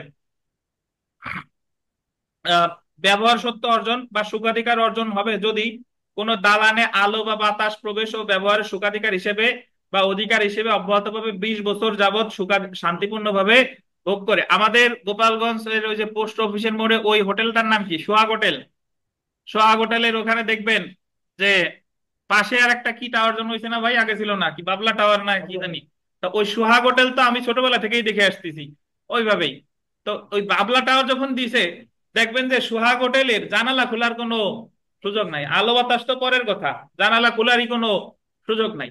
তাহলে যতই সে জায়গা কিনুক না কেন, সোহাগ হোটেল যখন ওই ওই ওইটা কি করতো, বিল্ডিংটা যখন দেওয়া শুরু করছে, তখন ওনাদের কিসের মামলা করার অধিকার ছিল বলেন তো?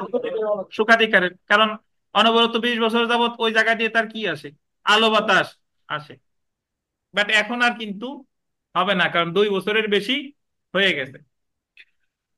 যে ক্ষেত্রে কোনো পথ বা জলস্রোত অথবা কোনো পানির ব্যবহার বা অন্য যে কোনো সুখাধিকার, আন্ডারলাইন করেন, ইতিবাচক বা নেতিবাচক যাই হোক না কেন, কি কি বলেন, ইতিবাচক বা নেতিবাচক, কোন ব্যক্তি সুখাধিকার বা অধিকার হিসেবে তাতে সত্য দাবি করে অব্যাহতভাবে এবং 20 বছর যাবৎ শান্তিপূর্ণভাবে ও প্রকাশ্যে ভোগ করছে। কয় বছর যাবৎ? 20 বছর যাবৎ। মানে 20 বছর যাবৎ আর আপনার কেউ বাধা দেয় নাই, বা 20 বছর যাবৎ আপনার কারো কাছ থেকে অনুমতি নেওয়া লাগে নাই। যদি অনুমতি নেওয়া লাগে তাহলে কি হবে? হবে না। অনুমতি নেওয়া লাগলে হবে, বাট যেদিন থেকে অনুমতি নেবেন তার আগের সময় বাদ। সেক্ষেত্রে অনুরূপ আলো বাতাসের প্রবেশ ও ব্যবহার, পথ, জলস্রোত, পানির ব্যবহার অথবা অন্য কোনো সুখাধিকার নিরঙ্কুশ ও অলঙ্ঘনীয় অধিকারে পরিণত হবে।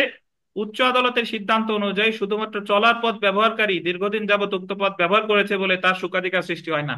দীর্ঘদিন ধরে আপনি ব্যবহার করলেই সুখাধিকার হবে না। এর জন্য উক্ত ব্যবহারকারীকে শান্তিপূর্ণ বাধাহীন, আপনারে প্রতিদিন হাঁটতে বাধা দেয়, আপনি তারপরেও হাঁটেন, এরকম 20 বছর যদি হাঁটেন, 20 বছরে বছরে 3-4 বার বাধা দেয়, বলেন তো সুখাধিকার হবে কিনা? হবে না। শান্তিপূর্ণভাবে বাধাহীন, নির্বিঘ্নে এবং নিরবিচ্ছিন্ন ভাবে অধিকার ভোগ দখলে ব্যবহার করতে হবে। এখন আমরা চলে আসি সুখাধিকার অর্জনের নির্ধারিত মেয়াদ। একটা সময় পর্যন্ত তামাদি আইনের নির্দিষ্ট জায়গা থেকে প্রশ্ন আসতো, 5 ধারা বিলম্ব মওকুফ, আর হচ্ছে এই যে আপনার সুখাধিকার আর বিরুদ্ধ দখল, এগুলা ছাড়া তামাদি আইনের আর কোথাও থেকে প্রশ্ন হতো না। দেখেন, সুখাধিকার অর্জনের নির্ধারিত মেয়াদ, দ্য লিমিটেশন অ্যাক্ট 1908-এর 26 ধারার বক্তব্য অনুযায়ী ইজমেন্ট রাইট বা সুখাধিকার অর্জনের মেয়াদ হচ্ছে ব্যক্তিগত সম্পত্তির ক্ষেত্রে 20 বছর, সরকারি সম্পত্তির ক্ষেত্রে কত বছর? 60 বছর। উল্লেখ্য যে এখানে 20 বছর বলতে মামলা দায়েরের তারিখের পূর্ববর্তী 2 বছরের মধ্যে শেষ হওয়া 20 বছরকে বোঝাবে। এটা একটা ভেজালের লাইন, পেচের লাইন। তো এটা আপনি জাস্ট এতটুকু বুঝেন যে 20 বছর হইলেই সুখাধিকার, যদি বাধা দেয় মামলাটা করতে হবে কয় বছরের মধ্যে? 2 বছর। এতটুকু। এখন আমরা চলে আসি যে মামলা করার নির্ধারিত তামাদি মেয়াদ। সুখাধিকারের মামলার তামাদি মেয়াদ কিন্তু তামাদি আইনের কোন অনুচ্ছেদে বলে নাই। ইজমেন্ট অধিকার অর্জনের পরবর্তী গোল দিবেন 2 বছরের মধ্যে ইজমেন্টের মামলা করতে হবে। কয় বছর? 2 বছর। আপনারা বাধা দেওয়ার 2 বছরের পরে আপনার মামলাটা করতে হবে। অর্থাৎ সুখাধিকার প্রয়োগের ক্ষেত্রে বাধাপ্রাপ্ত হওয়ার 2 বছরের মধ্যে মামলা করতে হবে। তবে যদি কোনো ব্যক্তি, আন্ডারলাইন করেন, সুখাধিকার প্রয়োগের ক্ষেত্রে বাধাপ্রাপ্ত হওয়ার পর 1 বছর যাবত উক্ত উক্ত বাধা মেনে নাই, অধিকারটা কেটে লেখেন উক্ত বাধা মেনে নাই, অধিকার কাটেন, দেখেন উক্ত বাধা মেনে নাই,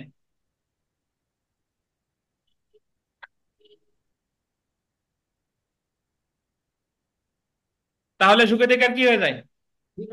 বিনষ্ট হয়ে যায়। বুঝতেন? তাহলে তানভীর, একটু বলেন তো তানভীর সাহেব, এখানে আমরা একটা 2 বছরের ব্যাপার পেলাম, একটা 1 বছরের ব্যাপার পেলাম, এই বিষয় দুইটা কি?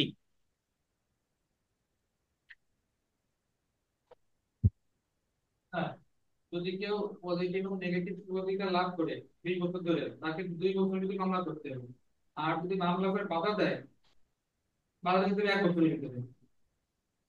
বারো দিনে কিছু মেনে নেয় যে কাম শুনতে সমস্যা নেই, আমি কি এই কথা বলছি? হৃদয় সাহেব বলেন তো, হৃদয় সাহেব, 2 বছর আর 1 বছর এই বিষয় দুইটা কি?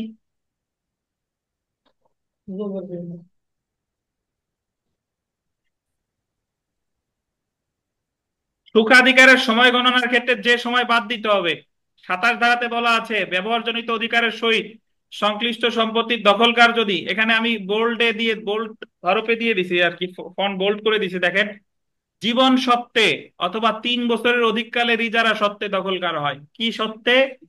জীবন সত্ত্বে অথবা 3 বছরের অধিককাল ইজারা সত্ত্বে দখলকার হয়। তবে 26 ধারা অনুযায়ী মেয়াদ গণনার সময় জীবন সত্ত্বাধিকারী অথবা ইজারা সত্ত্বের অধিকারী যতদিন দখলকার ছিলেন সেই সময় বাদ যাবে, এবং সম্পূর্ণ সত্ত্বের মালিক সংশ্লিষ্ট জমির দখল নেয়ার পর গোল দিবেন 3 বছরের মধ্যে ব্যবহারজনিত অধিকারী বাধা প্রদান করলে, ব্যবহারজনিত অধিকারে আর কি বাধা প্রদান করলে তার বিরুদ্ধে ব্যবহারজনিত অধিকারের কোনো দাবি খাটবে না। অধিকারী হয়ে গেছে, অধিকারের হবে, অধিকারের কোনো দাবি খাটবে না।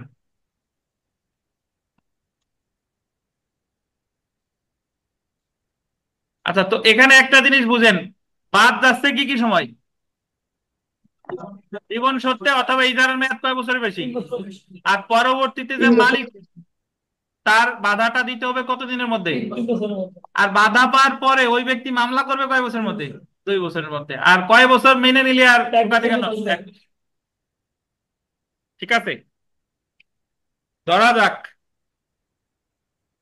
দেখেন উদাহরণ, ধরা যাক বিমল তার প্রতিবেশী অমলের বহির্বাটির চিহ্নিত একাংশ তার বাড়ি হতে বাইরে যাবার পথ হিসেবে ব্যবহার করিয়া আসতেছে। এটা হলো বিমল হাঁটতেছে তার প্রতিবেশী কার জমি দিয়া? অমলের জমির উপর দিয়া। অমল মারা গেছে, যার জমির উপর দিয়ে হাঁটতেছিল সে মারা গেছে। তার বিধবা স্ত্রী জীবন সত্ত্বে অমলের বাড়িতে এবং অন্যান্য সম্পত্তির দখলকার।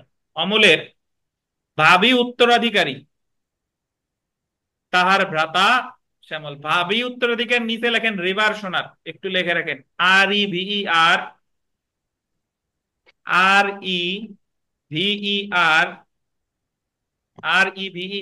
SION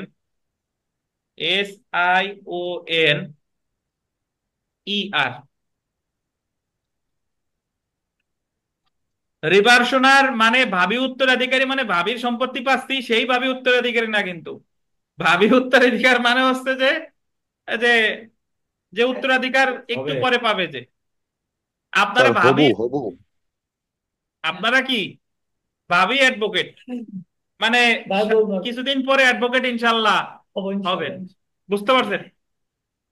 তানভীর কি ভাবি কি হাজবেন্ড নাকি? ভাবি বল। দেখেন, স্যার এগুলো একটু পরে পাবে তো। জি বাংলা বলেন না, একটু পরে পাবে কি অধিকারটা। দেখেন, তো অমলের ভাবী উত্তরাধিকারী তাহার ভ্রাতা শ্যামল। এখন আবার অনেকে ভাবতে পারেন যে যেহেতু তার ভাবির সম্পত্তি পাচ্ছে তাই ভাবী উত্তরাধিকারী, বিষয়টা তা না। তো এই অবস্থায় বিধবার মৃত্যুর পর বিমল এবং শ্যামলের মধ্যে এই পথ নিয়ে বিরোধ উপস্থিত হলো। যখন ওই বিধবা মানে অমল তো মারা গেছেই, ওনার ওয়াইফও মারা গেছে, তাইলে ওই সম্পত্তির মালিক হয়েছে এখন শ্যামল। শ্যামল এসে বলতেছে যে তুমি আমার দাদার আমলে হাঁটছো, আমার বৌদির আমলে হাঁটছো, এখন আর আমার এই জমিতে তোমার আমি হাঁটতে দিব না। দিব না। দেখা গেল, দেখা গেল বিমল একাধিক্রমে 25 বছর যাবত এই পথ ব্যবহার করে আসতেছে। বিমল বলতেছে যে আমি তো 20 বছর তো পরের কথা, আমার হয়েছে কয় বছর? 25 বছর, আরো 5 বছর বেশি হয়েছে। তন্মধ্যে 15 বছর বিধবা জীবন সত্ত্বে উত্তরাধিকারী ছিলেন। 25 বছরের মধ্যে 15 বছর মালিক ছিল কে? বিধবা। তাহলে 15 বছর কি যাবে? বাদ যাবে। এবং বিধবার মৃত্যুর পর শ্যামল সম্পূর্ণ মালিক হওয়ার আন্ডারলাইন করেন 3 বছরের মধ্যে বিমলের পথাধিকারে বাধা দিচ্ছে। শ্যামলের যে বাধাটা দিচ্ছে ভাই হাফিজ জোরে। দেখেন, তন্মধ্যে 15 বছর বিধবা জীবন সত্ত্বে অধিকারিণী ছিলেন এবং বিধবার মৃত্যুর পর শ্যামল সম্পূর্ণ মালিক হয়ে 3 বছরের মধ্যে বিমলের পথাধিকারে বাধা দিচ্ছে। অবস্থাধীনে জীবন সত্ত্বের সময়কাল 15 বছর সময় গণনা হতে 15 বছর সময় গণনা হতে কি যাবে?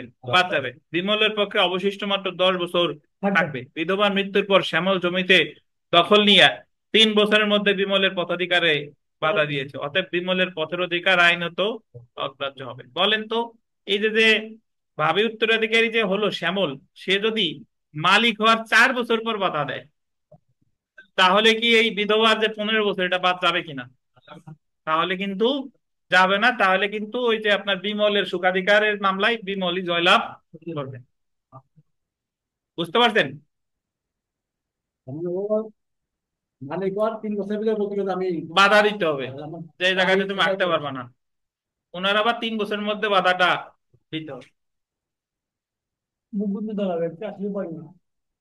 তো আপনারা তামাদি আইনের অনেক বই টই অনেক কিছু পড়বেন, আমরা যেভাবে খুঁটিনাটি সহকারে পড়লাম এই 27 ধারা কোনো বইতে আপনি দেখবেন না। 26 ধারার 1 বছরের সময়টাও কোথাও পড়বেন না।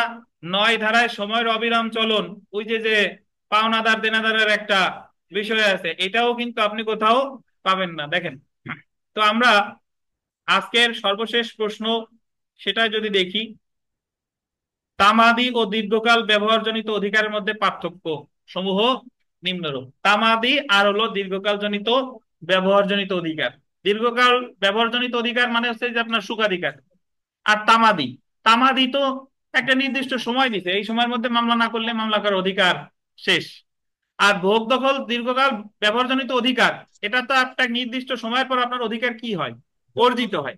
তাহলে তামাদির মাধ্যমে অধিকার বিলুপ্তি ঘটতেছে, আর দীর্ঘকাল ভোগ দখলজনিত অধিকারের মাধ্যমে আর একজনের অধিকার কি হচ্ছে, অর্জন হচ্ছে। আচ্ছা, তামাদির যে বিষয়টা, এটা হচ্ছে কি টাইপের, পদ্ধতিগত। বলছি না 1 থেকে 25 কি পদ্ধতিগত।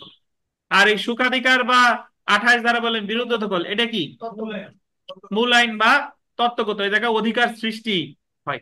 এই তো মোটামুটি এইগুলাই একটু পড়লে বোঝা যাবে। দেখেন, মামলা দায়ের করার নির্দিষ্ট সময়সীমাকে তামাদি বলে, যা উত্তীর্ণ হয়ে গেলে আর মামলা করা যায় না। মানে তামাদির সময় যদি একবার শেষ হয়ে যায় আর মামলা করা যাবে না। অপরদিকে মামলা করার নির্দিষ্ট সময়সীমা উত্তীর্ণ হয়ে গেলে উক্ত বিষয়ে অন্য পক্ষের দীর্ঘকাল ব্যবহারজনিত কারণে অধিকার জন্মায়। ওই যে 12 বছরের মধ্যে কেউ মামলা করে নাই, তা মামলা না করলে তার অধিকার নষ্ট হচ্ছে, ঠিক আছে, কিন্তু আর একজনের কি হচ্ছে, অধিকার সৃষ্টি হচ্ছে। 28 ধারার বিষয়টা এই যে সেটাই বললো যে উক্ত বিষয়ে অন্য পক্ষের দীর্ঘকাল ব্যবহারজনিত কারণে অধিকার জন্মায়। 2 নাম্বার দেখেন, তামাদি অধিকারকে বিলুপ্ত করে না, বরং প্রতিকারকে বারিত করে। ওই যে তামাদি প্রতিকারে বারিত করে, অধিকারে বারিত করে না। অপরদিকে দীর্ঘকাল ব্যবহারজনিত অধিকার প্রতিকার এবং অধিকার উভয়কেই বারিত করে।